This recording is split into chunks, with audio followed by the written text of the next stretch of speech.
영상을 시청 및 청취해주시는 모든 분들 안녕하십니까? 오늘의 구절은요. 사도행전 9장 20절에서 22절, 그 다음에 사도행전 9장 26절을 먼저 읽고 나서 그 다음에 갈라디아서 1장 11절에서 19절을 읽도록 하겠습니다. 자, 우선 사도행전 9장 20절에서 22절입니다. 사울이 다메섹에 있는 제자들과 함께 며칠 있을 때 즉시로 각 회당에서 예수가 하나님의 아들이심을 전파하니 듣는 사람이 다 놀라 말하되 이 사람이 예루살렘에서 이 이름을 부르는 사람을 멸하려던 자가 아니냐. 여기 온 것도 그들을 결박하여 대제사장들에게 끌어가고자 함이 아니냐 하더라. 사울은 힘을 더 얻어 예수를 그리스도라 증언하여 다메섹에 사는 유대인들을 당혹하게 하니라. 그리고 9장 26절입니다. 사울이 예루살렘에 가서 제자들을 사귀고자 하나 다 두려워하여 그가 제자됨을 믿지 아니하니 라고 기록되어 있습니다. 사도행전 9장 20절에서 26절까지를 쭉 읽어보면 마치 사도 바울이 다메섹 도상으로 가다가 강력한 성령 체험을 하고 나서 조금 있다가 바로 예루살렘으로 달려간 듯한 느낌입니다. 특히 사도 바울 같은 성격에 얼마나 좀이 쑤시고 견딜 수가 없었을까 싶은 생각이죠. 그죠? 헌데 갈라디아서 1장 11절에서 19절을 읽어보면 무언가 생각해 볼 대목이 생긴다는 것이죠. 일단 갈라디아서 1장 11절에서 19절을 제가 읽도록 하겠습니다. 형제들아, 내가 너희에게 알게 하노니 내가 전한 복음은 사람의 뜻을 따라 된 것이 아니니라. 이는 내가 사람에게서 받은 것도 아니요 배운 것도 아니요 오직 예수 그리스도의 계시로 말미암은 것이라. 내가 이전에 유대교에 있을 때에 행한 일을 너희가 들었거니와 하나님의 교회를 심히 박해하여 멸하고 내가 내 동족 중 여러 연갑자보다 유대교를 지나치게 믿어 내 조상의 전통에 대하여 더욱 열심히 있었으나 그러나 내 어머니의 태로부터 나를 택정하시고 그의 은혜로 나를 부르시니가 그의 아들을 이방에 전하기 위하여 그를 내 속에 나타내시기를 기뻐하셨을 때에 내가 곧 혈육과 의논하지 아니하고 또 나보다 먼저 된 사도된 자들을 만나려고 예루살렘으로 가지 아니하고 아라비아로 갔다가 다시 다메섹으로 돌아갔노라. 그 후 3년 만에 내가 게바를 방문하려고 예루살렘에 올라가서 그와 함께 15일을 머무는 동안 주의 형제 야고보 외에 다른 사도들을 보지 못하였노라 입니다. 읽다 보니 조금 길게 잡았다는 생각도 듭니다. 아까 말씀드린 대로 사도행전만 보면은 다메섹 도상으로 가다가 예수님을 만나고 바로 다메섹으로 가서 복음 전파하고 또 예루살렘으로 가서 제자들을 만나고, 그러니까 요 부분만 보면은 악한 일을 할 때의 그 저돌적이고 공격적이고 화끈하듯이 주의 일도 그렇게 하는군 이라고 생각해 볼 수 있다라는 것이죠. 그런데 갈라디아서를 같이 보면 다메섹 도상으로 가다가 성령 체험 후에 아라비아로 가서 3년 있다가 다메섹으로 갔다는 것이죠. 아라비아 사막에서 3년간 있었다는 것입니다. 이곳에서 무엇을 했을까요? 성경은 구체적으로 이야기하고 있지 않지만 아마 사도 바울에게는 시간이 필요했을 겁니다.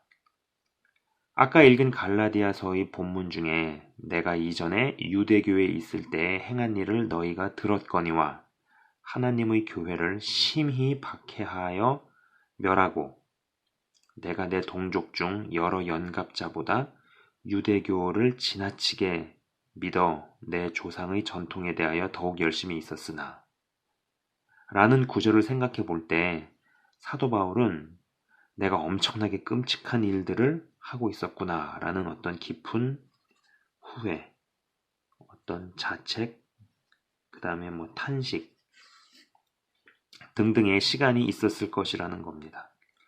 담에색도상에서 예수님을 만난 경험이 사도 바울에게 얼마나 충격적인 일이었을까를 한번 깊이 생각해 보신 적이 있으신가요?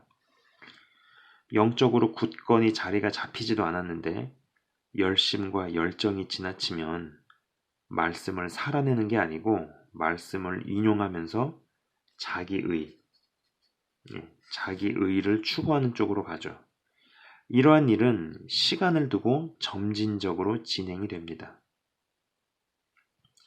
사도 바울은 자신의 신념과 열심이 하나님의 원수로 가고 있었다. 하나님의 원수로 가고 있었다는 깨달음 자체가 아주 충격이었을 겁니다. 자신의 모든 가치관 플러스 세계관, 자신의 모든 가치관과 플러스 세계관, 이 가치관과 세계관이 무너져 내리는 것이죠. 그리고 자신이 어떤 배경과 환경에서 나고 자랐는지를 알기에 특단의 결정을 합니다. 갈라디아서 1장 16절은요. 내가 곧 혈육과 의논하지 아니하고 라고 나오죠. 이 혈육과 의논하지 않았다. 혈육한테 말도 안 했다라는 거예요. 이것은요. 많은 것을 의미합니다. 전 이 대목에서 가정에서 집안에서 실질적으로 아웃이 되는 결정이라고 봅니다. 그동안 자신이 유대교에서 1인자 스승에게 배웠던 모든 말씀들과 지식들이 다시 새롭게 재정립되어야 하는 시간이 필요했고 또 자신이 얼마나 끔찍한 일들을 저질러 왔는지에 대해 깊이 느끼고 생각해야 하는 시간이 필요했고 또 자신의 가문과 집안과 환경에서 떨어져야 하는 시간이 필요했습니다. 그리고 본인이 알았던지 혹은 몰랐던지 간에 자신이 저지른 악과 행위들에 대해서 대가들을 치르고 또 그러면서도 조심할 것들은 조심하고 자신을 스스로 독려하고 다스리면서 가지 않으면 안 되는구나를 생각했다고 본다라는 것이죠. 이 사도행전 9장 16절은요. 그가 내 이름을 위하여 얼마나 고난을 받아야 할 것을 내가 그에게 보이리라는 대목은 아나니아가 장님이 된 사도 바울에게 안수 기도해 줄 때 들은 하나님의 음성인데 저는 이 대목에서 사도 바울이 저지른 죄들에 대한 대가들을 치르면서 동시에 이 말씀이 성취되는구나 라는 생각을 해보곤 한다는 것이죠. 그리고 사도 바울은 자신을 죄인 중의 괴수라는 말로 표현하기도 합니다. 저는 저 표현이 단순히 겸손에 의해서 저는요 그 표현이 겸손에 의해 나오는 것이기도 하지만 동시에 저 말은 사실이라는 생각입니다. 자, 제 방송을 시청 및 청취하시는 분들 중에 진짜로 예수님을 제대로 믿는 분들 수십 명을 핍박하고 감옥으로 보낸 뒤에 예수님을 믿게 되신 분은 단 한 명도 없을 거라 봅니다. 북한 보위부 직원이라든지 아니면 중국 공안 정도 돼서 실제로 목사님들이나 선교사님들을 감금하고 고문하고 폭행한 경험 이후에 하나님의 크신 은혜로 예수 믿게 된 분들 정도 되어야 저런 말을 하겠죠. 근데 사도 바울은 정말 그랬다라는 겁니다. 거의 북한 보위부 직원이나 중국 공안 정도 맞먹거나 그 이상 더 갔다라고 생각해 볼 수 있다는 겁니다. 실제로 사도 바울이 그랬다라는 것이죠. 그리고 이때 사도 바울이 잡아 족친 신자들은 족쳤다니까 좀 약간 이상한데 아무튼 잡아서 죽음에 내주거나 감옥으로 넣게 만들었던 그런 신자들은요. 오늘날과 같이 명목상으로 교회 다니는 그런 수준이 아닌 진짜 배기들이었습니다. 그러니 진짜로 죄수 중의 괴수는 맞는 말입니다. 죄인 중의 괴수라는 그 표현은 진짜 맞는 말이라는 거죠. 단순히 겸손의 표현이다. 저는 그렇게 생각하지 않는다라는 겁니다. 깊은 어둠과 악 가운데 속해 있다가 하나님의 은혜로 어둠에서는 벗어났는데 하나님께 죄스럽고 예전에 자신이 하고 다니는 짓들을 보면 미쳐버릴 듯 싶고 그래서 나머지 인생을 하나님께 드리자라고 결단과 결심을 하고 예전에 죄짓던 강도와 열심으로 주의 일에 뛰어듭니다. 사역에 뛰어들죠.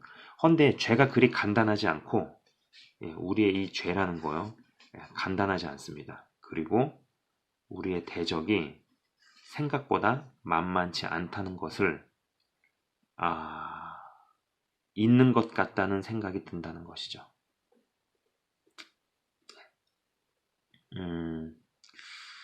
제가 이제 본론을 좀 이야기를 해보자면 요새 여러 사역자분들이 유튜브에 뛰어드는 것을 봅니다. 유튜브라는 툴을 사용하는 사역자분들이 정말 많아졌습니다.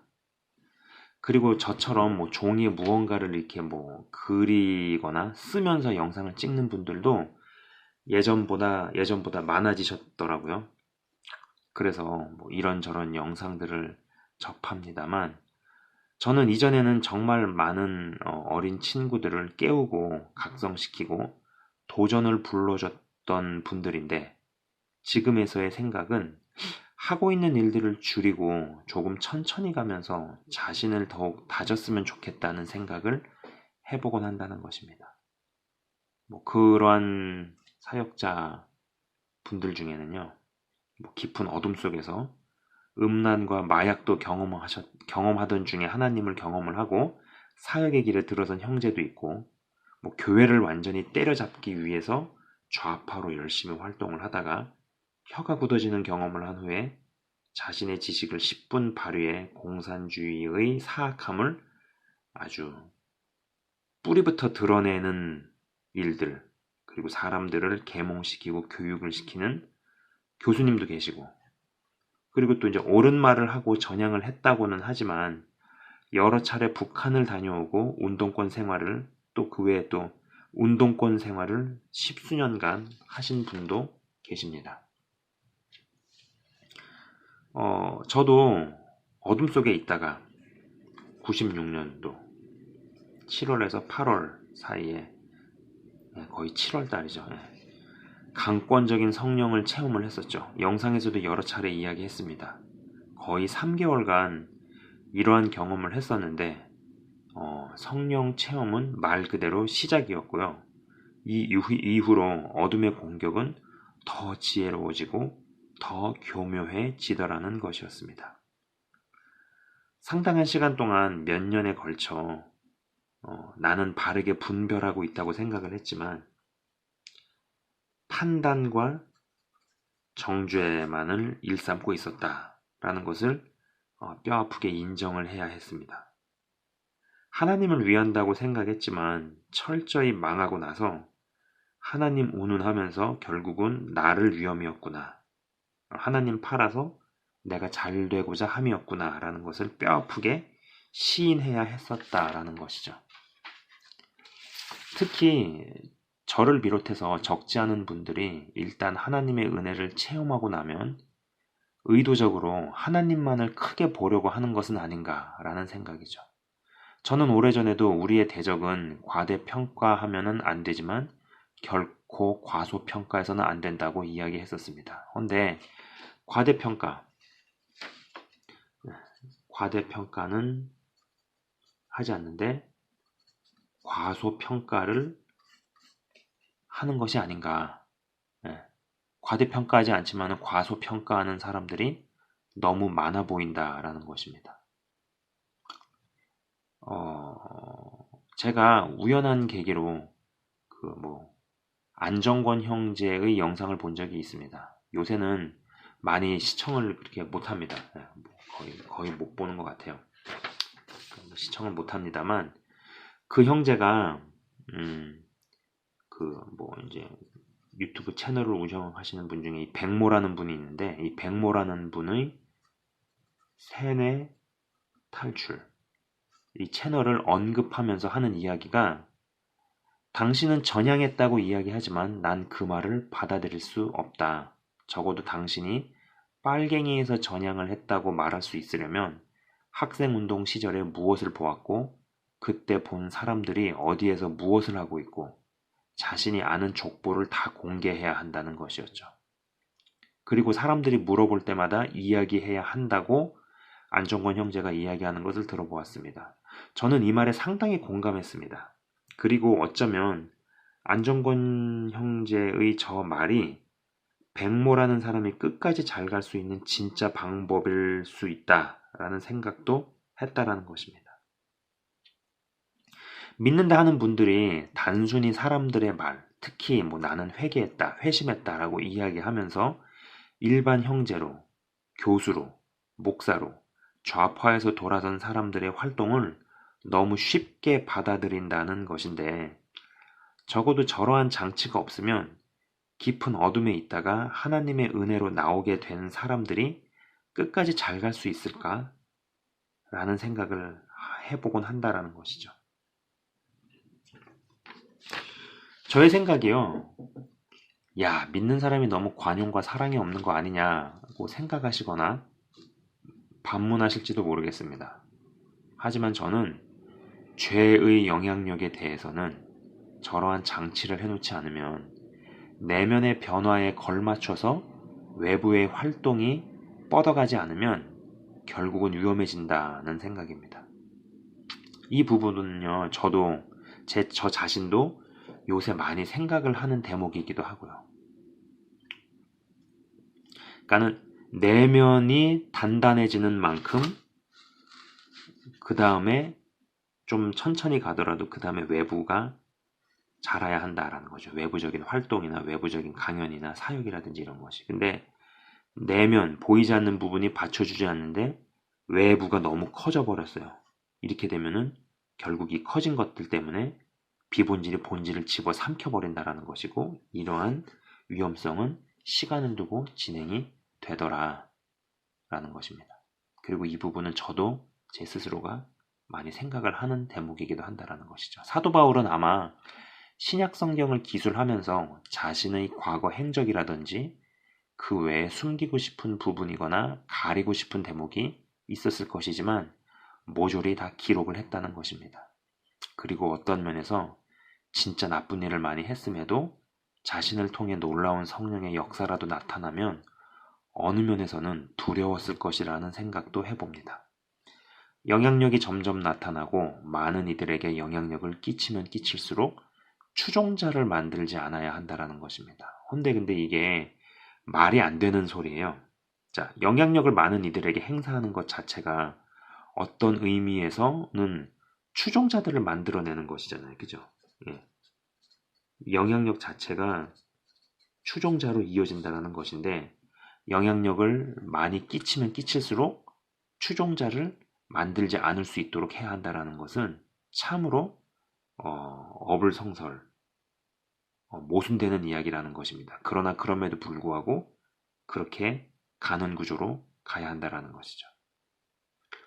따르는 사람들 때문에 이끄는 사람이 망하기도 한다는 것입니다. 그리고 실제로 따르는 사람들 때문에 이끄는 사람이 망하는 일도 생깁니다. 저는 요 근래 유튜브로 알려진 사역자분들에게 공통적으로 나타나는 현상이 과거의 어둠 속에서 행해오던 죄와 어둠의 힘을 너무 간과한 채로 하나님의 은혜로 어둠 가운데서 나오고 사역을 시작했는데, 내면을 다스릴 수 있는 영적 성장 혹은 자신을 안전하게 지킬 수 있는 제도적 장치를 만들기도 전에, 그러한 것이 제대로 자리를 잡기도 전에 추종자들이 너무 많이 많아진 것이 결정적 이유, 이것이 결정적 이유라고 봅니다.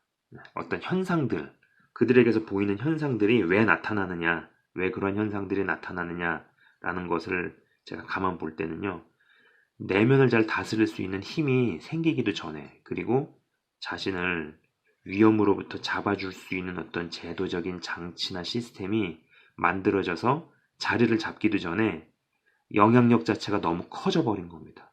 추종자들이 너무 많아져 버린 거죠. 이러한 일로 인해서 나타나는 현상들이 공통적으로 보인다라는 겁니다. 여기에는 제가 지금 말씀드린 이 내용에는요, 어떤 형제도 포함이 되고, 그리고 저에게도 언젠가 몇 개월 전에 물어보신 누군가가 물어보신 어떤 중국 지역에서 사역을 하신 선교사님도 해당이 되고요. 열심히 좌파 활동을 하시다가 혓바닥이 굳어지는 경험을 하셨던 교수님도 해당이 된다라는 생각입니다. 제가 시간이 가면 갈수록 하나님께 정말 감사한 것이 어쩌다 보니 손만 나오게 영상을 찍었는데 이게 나를 살린, 그리고 지금도 나를 살리고 있는 정말 신의 한 수구나, 하나님의 깊은 경륜이구나 라는 것이죠. 영향력이 생길수록 외부적인 사역을 펼치려는 시도 대신에 자기 자신을 관리하는 시간과 노력을 더해야 한다고 확신합니다. 끼치는 선한 영향력이 커지면 커질수록 그 개인을 무너뜨리기 위한 사단의 공격은 더 교묘해지고 더 지혜롭고 더 치밀해지고 그리고 더 시간을 두고 집행이 된다라는 것입니다. 이것의 끝판왕은 추종자들로 하여금 하나님의 뜻 같아 보이는 네 꿈을 펼쳐라로 간다는 것이죠. 자, 여러분, 진짜 신앙으로 가는 길목에서는요, 진짜 신앙으로 가는 길목에서는 반드시 자아 그리고 자기의를 건드립니다. 다시 한번 말씀드립니다. 진짜 신앙으로 가는 길목에서는 반드시 자아와 자기의를 건드리게 되어 있다는 것입니다. 그 누구도 예외가 아니라는 것이에요. 그리고 마귀에게 지면 마귀의 종이 되지만 자아에게 지면은요, 자신이 마귀 자체가 되어버린다라는 겁니다. 제가 예전에 어떤 목사님에게 사역자는 세 가지를 조심을 해야 된다. 그 세 가지는 뭐냐? 첫째는 뭐 돈 문제, 두 번째는 이성 문제, 세 번째는 이단의 문제. 이 세 가지를 조심을 해야 된다라는 것이죠. 돈 문제, 그 다음에 이성 문제, 그 다음에 이단의 문제. 이단으로 빠지거나 이단으로 변질되는 그런 문제를 조심해야 된다는 이야기를 들었던 적이 있습니다. 그 당시에는 그냥 그런가 보다라고 넘겼는데요. 사실 추종자가 생기면은 추종자들이 생기면 이 세 가지 유혹이 다 열리는 거죠. 추종자들이 없으면 저 세 가지 유혹이 다 닫힙니다. 구조적으로 닫혀버린다라는 거예요. 그렇죠. 선한 영향력은 영향력대로 끼치면서 동시에 추종자를 만들어내지 않을 수 있는 것이 이율배반적이면서 모순이지만 믿음의 길로 가는 사람들이 직면해야 하는 현실이죠. 이는 영적으로 되어가면서 내가 육을 입고 있다는 것을 더 인정하는 구조로 가는 것과 유사하고 주 안에서 특별하지만 정말로 특별하지 않은 것처럼 살아내야 하는 것과도 유사합니다. 여러 장치들을 만들고 아라비아 사막에서 3년의 정비 시간을 갖고 내가 얼마나 끔찍한 죄들을 지었나를 깊이 생각하면서 마음속에 온갖 감정들을 경험하면서 사도 바울은 나아갔습니다. 그리고 굉장한 고난을 감당할 수 있는 그릇이었기에 자신의 죄들에 대한 대가를 치르면서 그는 나아갔습니다. 헌데 때로는 그가 사역적으로 자신을 잘 지키면서 나아가도 옛날의 일들은 트라우마같이 문득문득 떠올랐으리라 생각해 봅니다. 특히 스데반의 죽음은 그에게 굉장한 트라우마였지 않았을까라는 생각이죠. 이전 것은 지나갔으니 보라 새 것이 되었도다는 고백이 누구를 위로하기 위한 구절이었다기보다는 제정신을 차리고 보니 가끔씩 떠오르는 스데반의 죽음과 그것이 트라우마로 작용될 때 사도 바울이 자기 자신을 다잡고 다스리고 살아내기 위해 스스로에게 했던 말은 아닐까 싶은 것이죠. 저는 영상을 시청 및 청취하시는 모든 분들이 주 안에서 선한 영향력을 끼치시는 분 다 되실 수 있기를 바라봅니다. 그러나 그러면서도 동시에 추종자를 양산해 내지 않을 수 있기를 더 원한다라는 것이죠. 사실 이는 언급한 사역자분들 외에도 저를 포함해 우리 모두에게 다 해당하는 것입니다. 내면을 다스리고 통제하고 제어하는 역량과 능력이 더욱 강건해지기를, 그리고 그거에 맞추어서 외부적인 활동이나 외부적인 사역이나 외부적인 일들이 구속을 받고 다스림을 받을 수 있기를 간절히 바라봅니다. 자, 여러분 생각을 해보세요.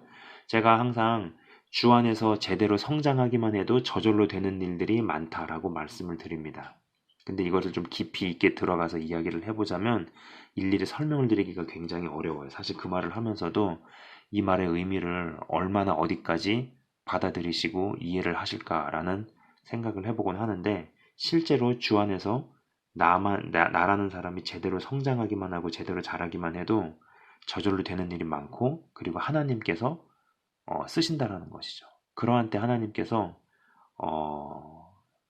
물을 짜게 만드는 소금같이 쓰실 수도 있고, 아니면은 테이블에 올려서 전등같이 쓰실 수도 있다라는 거예요. 근데 그것을 내가 결정하는 것이 아니에요.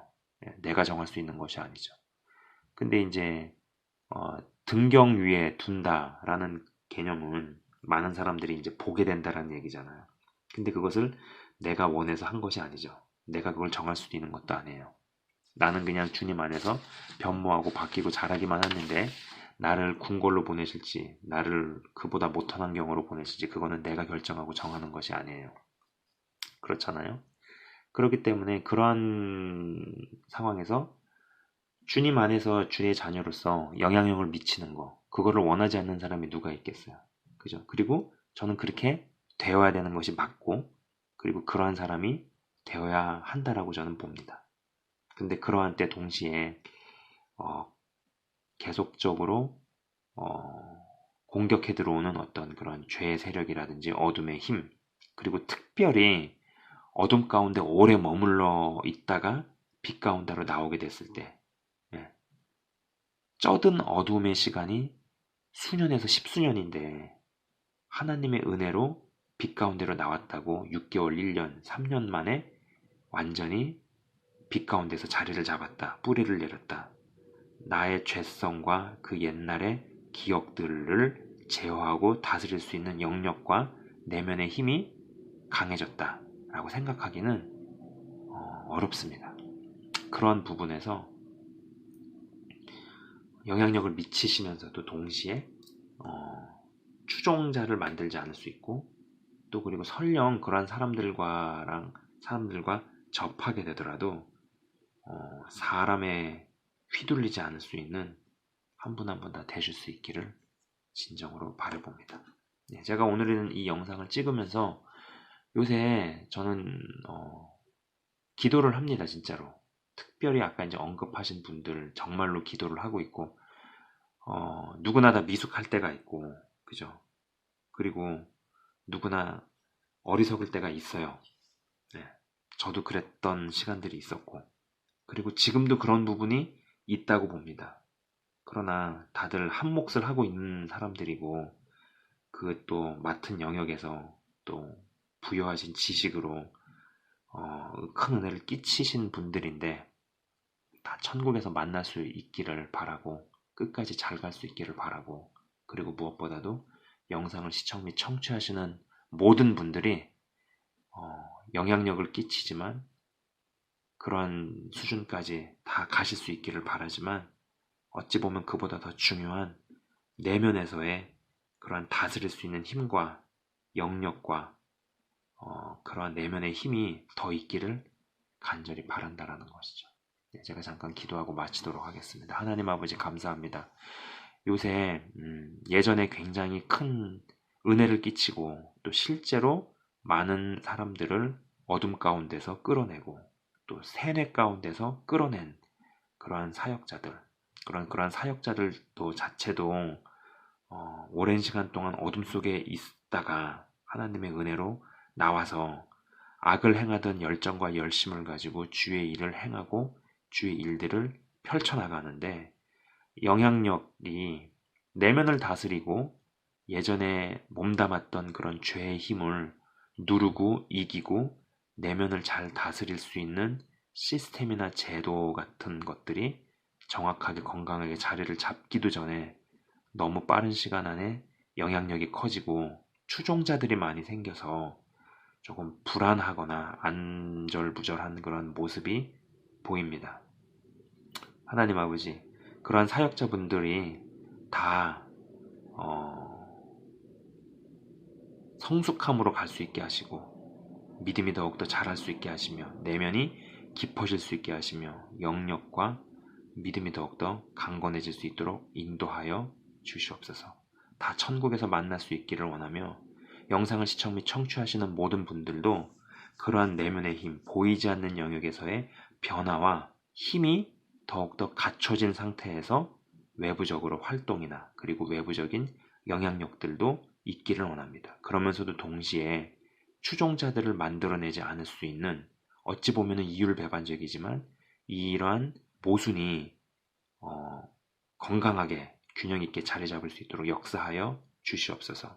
우리가 영적인 사람이 되면서도 동시에 육체를 입고 있다는 것을 인정하듯이 우리가 더욱더 특별해지는 사람이 되지만은 동시에 특별하지 않은 사람으로 살 수 있는 것처럼 이 이율배반적인 모순이 균형 있게 자리 잡아가는 영적이면서도 육적인 것을 인정하는 사람이 되듯이 하나님 아버지 좋은 영향력을 전하면서 끼치면서도 동시에 추종자를 만들지 아니하고 자기를 따르는 사람들에 휘둘리지 않을 수 있는 건강한 내면과 영적인 힘을 갖추고 균형 있게 자리 잡혀가는 한 분 한 분 다 되도록 역사하여 주시고 축복하여 주시옵소서.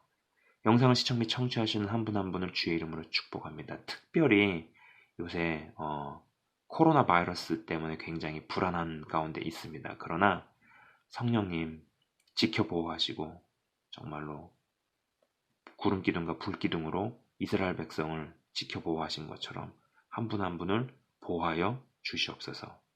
주님 감사합니다. 예수 그리스도 이름으로 감사드리며 기도드리옵나이다. 아멘.